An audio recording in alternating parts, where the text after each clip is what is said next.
morning from the Magic Kingdom. You're probably thinking, Kayla, you always go to Magic Kingdom.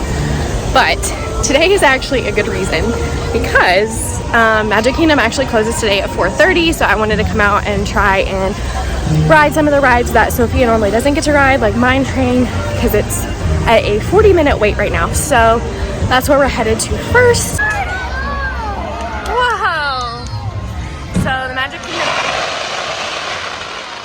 is closing today at 4:30 due to a cast member appreciation event. So typically on these days, the park is way less crowded because nobody really wants to pay for a ticket and have it go to waste. We're gonna be heading back up Main Street after Mine Train because I do need some coffee. So some options you do have with it closing at 4:30 today, you could always upgrade to a park hopper and then park hop to any of the other parks. And it could be multiple parks. So like if you wanted to come here and then go to Animal Kingdom and then end the day at Epcot seeing the fireworks, then you could most certainly do that. Or you could always just make it a more relaxed day. Genie Plus today is $15. I did not purchase it because we're just coming to this park. And the waits are not that bad at all right now. So 100% worth, I believe, being here on a day where it does close at 4:30.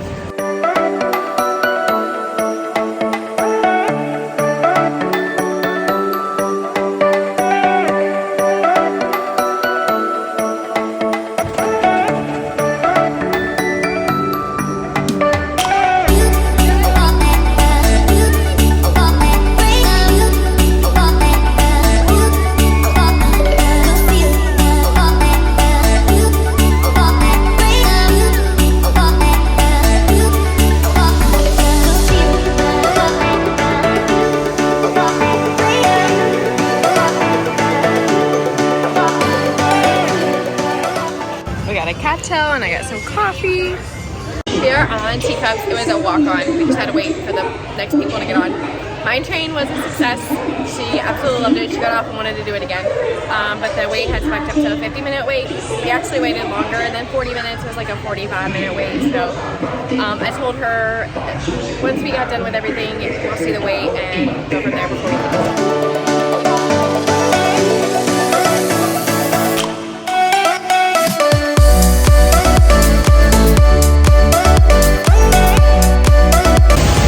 Dumbo. It was a walk-on again. We got Sophia's favorite. She always likes to try to get the purple ones. So we're on Dumbo.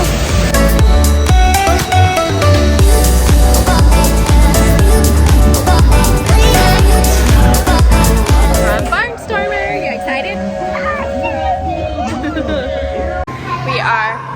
We're headed to the aerial ride now. It is pretty much a walk-on for like a lot of these rides.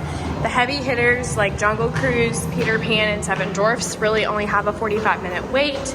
So honestly, I think that if you were to open this park, because the park actually opened at 8 o'clock, so if you're a resort guest, you were able to get it at 7:30, you could easily make a full day and hit every single ride that you want.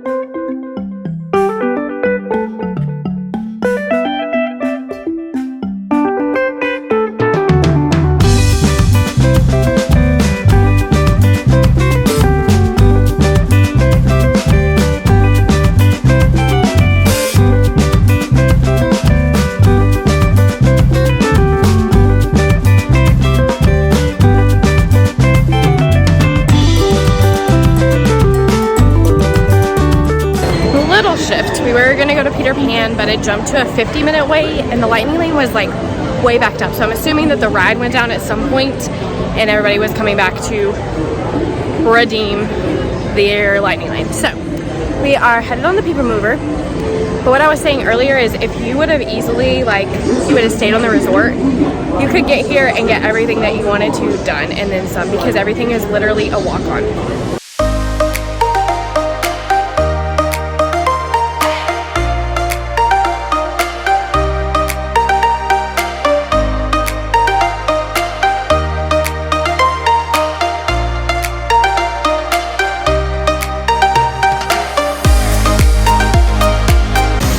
Headed back to Ariel because that's where Sophia wanted to go. Peter Pan is at an hour wait now, so maybe we'll hit that up. If not, no big deal.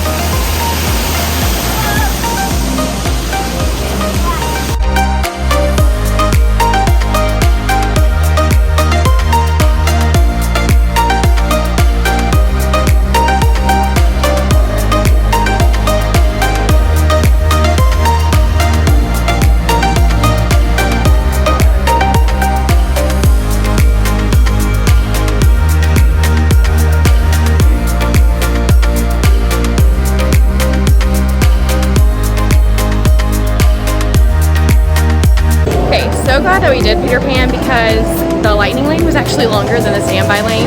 So we waited maybe 10 minutes. Like it took us longer to walk through the queue than it did. So now we're going on It's a Small World.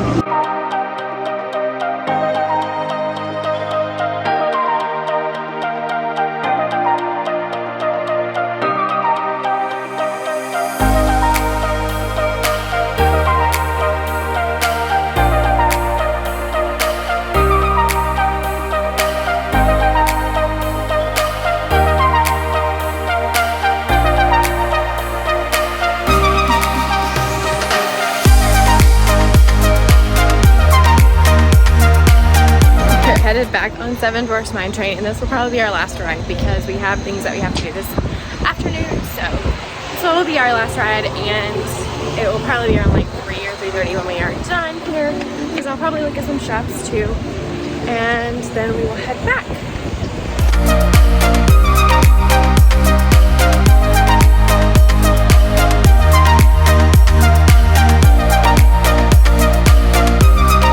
We're headed to Pooh. This is our last ride. We did Seven Dwarfs Mine Train again, and it was so much fun. Sophia had her hands up the whole time.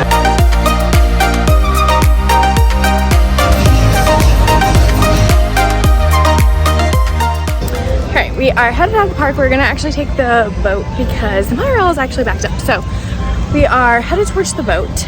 I will give my final thoughts, obviously, whenever I close this video, but honestly, if you don't care about the fireworks, or if you want to do the fireworks, then I highly recommend just doing like park hopper.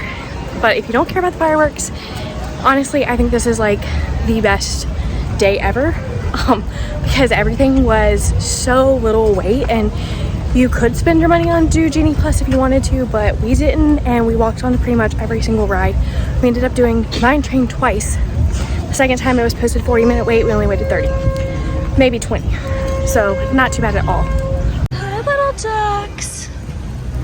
I never finished talking to you guys about the early closing day at Magic Kingdom because we got home and it was just chaotic because we had things that we needed to do. We were interviewing sitters and like all of that stuff. So I wanted to give you kind of like a brief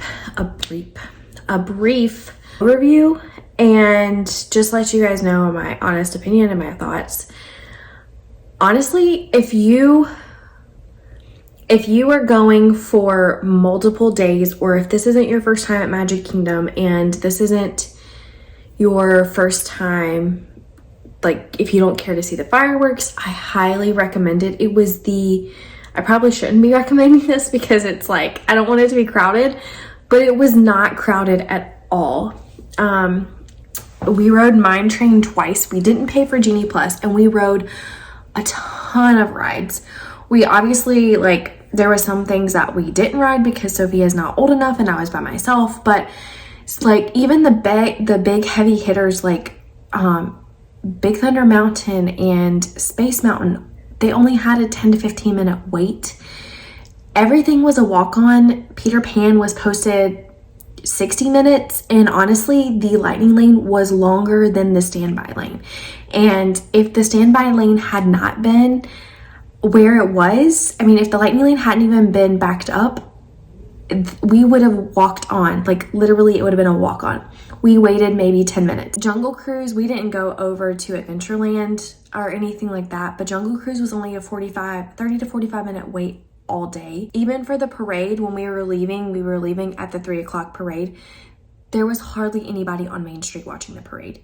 It was so nice. It was like a breath of fresh air. And I believe a lot of people ended up park hopping out. So a lot of people were at Magic Kingdom and they park hopped after 2. I highly recommend, if you have the money, even if you just do one day, or maybe you do 2 days so you can see the fireworks in Magic Kingdom.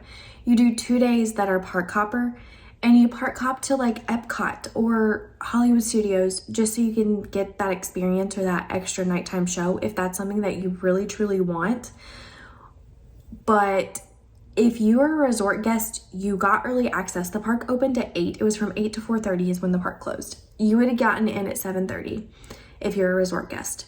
Even if you aren't a resort guest and you stay off property and you get there at 8 o'clock, You literally could have done everything, every single ride, and still had time to watch the shows. That is how easy it was. There was no reason for Genie Plus if you wanted to save the money and add that towards Park Hopper. And the princesses were only a 15 to 20 to 30 minute wait, like max. I think Ariel would sometimes jump up to a 45-minute wait, but then she would drop randomly throughout back down to a 15-minute. It was honestly the best. So if you have the funds or if you don't care to see it, I highly recommend.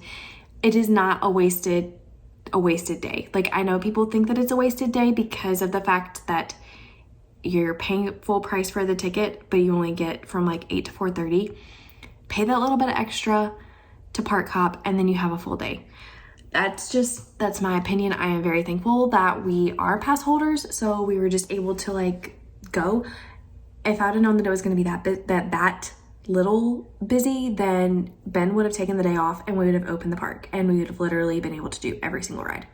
It was phenomenal, like the best ever. And every single time the park closes at 4:30, we are going to be going. If that's not something that you're interested in, or if you think that it's still going to be a waste, then that's totally fine. I'm giving my opinion. Even if I wasn't a pass holder, knowing how the park was, I would still pay a full price ticket just to experience it. And then if I had the funds, I would tack on a Park Hopper day. And if I didn't, then I would just make it a evening at the resort that I was staying at, or wherever, at the hotel I was staying at. Enjoy like the pool or something, because that day was ridiculously hot. Like, I was sweating, but it was still, I got sunburnt. Just that's how hot it was. It was almost 90 degrees. And thank you guys so much for watching this video. I hope that you guys will like and subscribe and comment down below any type of videos that you would like me to film, whether that's Disney or even just around the house, like as far as like cleaning, baking, whatever it may be. And we'll see you guys in the next one. Bye.